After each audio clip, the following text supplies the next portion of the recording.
It started with a simple observation, one that most people overlook. A researcher, late at night, scrolling across a digital world map, stops. He zooms in. Egypt, Mesopotamia, the Indus Valley, ancient China. Then he draws a line, not randomly, but across 30 degrees north latitude. And suddenly, everything changes, because city after city, civilization after civilization, seems to sit almost perfectly along that same invisible line. Not close, not approximate, but aligned in a way that feels intentional. Now here's the unsettling part. These civilizations were separated by thousands of miles, different languages, different beliefs, and no known communication. So how do they all end up building their greatest cities in the exact same zone? Coincidence? Or something we don't fully understand yet? And once you see this pattern, you can't unsee it. Because the deeper you go, the more precise it begins to feel. And that leads to a bigger question. What if this wasn't random at all? Let's step back for a moment. Meet Armin, a fictional historian, but based on real researchers. Armin isn't chasing myths. He studies climate, geography, and ancient human survival. And when he looks at the 30 degrees latitude line, he sees something very different. Not mystery, but conditions. At this latitude, the Earth creates a unique balance.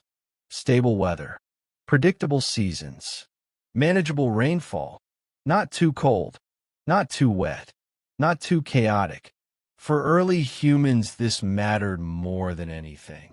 Because survival wasn't guaranteed, it depended on consistency. And this region offered exactly that. That's why rivers like the Nile, Indus, and others became lifelines. So from Armin's perspective, the answer is simple. People didn't choose the latitude. The latitude chose what was possible. But then, Armin notices something that doesn't quite fit. Some regions with similar climates never developed major civilizations. And some powerful civilizations existed far outside this 30 degrees line. So now the question changes. It's no longer just why here. It becomes, why does this alignment look so precise? Because if it's just about environment, why does it feel like a pattern? And more importantly, why does it look so intentional on a global scale? Now enter another perspective, not from historians, but from human behavior itself. Humans are pattern-seeking by nature. When we see connections, even incomplete ones, we try to complete them. We draw lines. We create meaning. And maps amplify this effect. When you stretch a straight line across a globe, it creates a powerful illusion of order. But here's where things get interesting. Ancient civilizations did understand the sky. They tracked stars. They followed the sun. They aligned structures with celestial movements. So the idea that they had some awareness of position on Earth is not impossible. And that's where the mystery deepens. Because now we're standing between two truths. Heavy checkmark geography explains survival. Heavy checkmark, but alignment suggests awareness. And those two don't fully cancel each other out. As Armin continues his research, he realizes something important. The pattern is real, but incomplete. Not every city fits. Not every region qualifies. And yet, enough do to keep the question alive.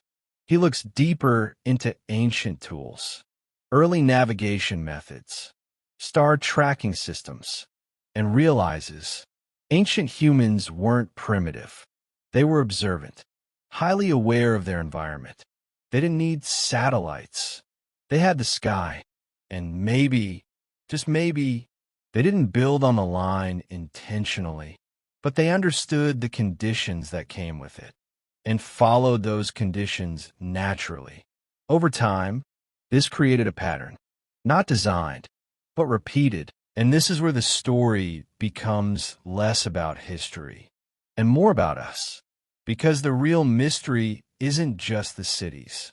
It's how we interpret them. We want alignment to mean something bigger. We want patterns to have purpose because randomness feels uncomfortable. But sometimes patterns don't mean design. They mean repetition of the same choices under the same conditions. Not every pattern is a message. Sometimes it's just the result of many people solving the same problem in the same way. So are ancient cities really built on the same 30 degrees latitude? Yes and no. Some are. Many are close. But not all. And that gap, that imperfection, is what keeps this mystery alive. Because it prevents a final answer and replaces it with something more powerful. Curiosity. So next time you look at a world map, try it yourself. Draw the line. See the pattern. And then ask yourself, are you discovering something hidden or creating meaning from what's already there? Because sometimes the most fascinating mysteries aren't about the past. They're about how we see it. Don't miss what you just saw. Watch this video again to catch hidden details. Backhand index pointing right, follow for more mysterious content. Television, click here to watch the next video. And don't forget, subscribe to our channel for more secrets revealed.